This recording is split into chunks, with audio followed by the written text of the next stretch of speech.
Last year we coined a term at OddUp and got ourselves into a bit of trouble called the socialite investor. We said there'll be lots of them, and guess what? We apparently were right. Because what we're seeing is a lot of family offices putting money, particularly in the last 12, 18 months. You're seeing a lot of people with brand power, from actors, actresses, people who have got high sort of networks to work from. Now, we've seen this shift, the capital move, not just in Hong Kong, but across the Asia region. What are you seeing in your investments? Who are the people now getting involved? It's not just traditional VCs. Tell us a bit more about that. I think there's definitely been a lot of celebrities, let's say in the US, that have been moving into the investing industry as technologies become top of mind.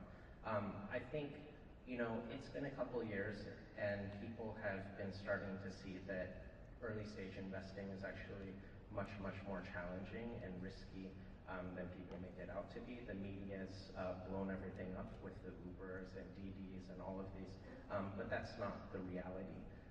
There are, again, a handful, I think, of these celebrity investors that have really committed and become genuinely involved in the ecosystem and are also able to leverage some of their celebrity power to help consumer-facing startups with distribution in different ways. So I think there are some positives, but I think it's been, with every kind of cycle, I think this has started to kind of run their course and people are starting to see that it's a bit more challenging.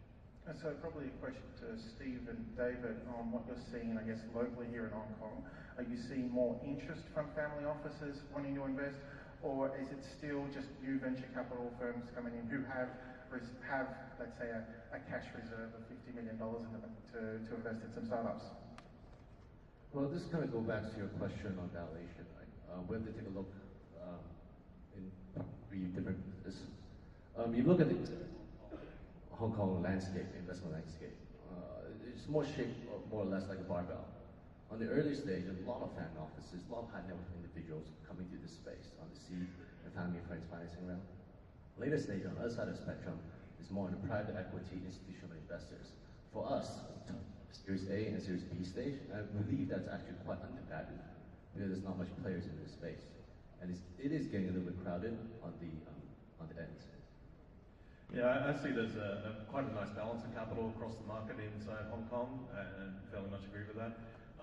I think that the challenge, though, is it's not very well connected. And so if you're a startup looking for capital, and it's very hard to find how to connect into the market. So I think that's the difficulty.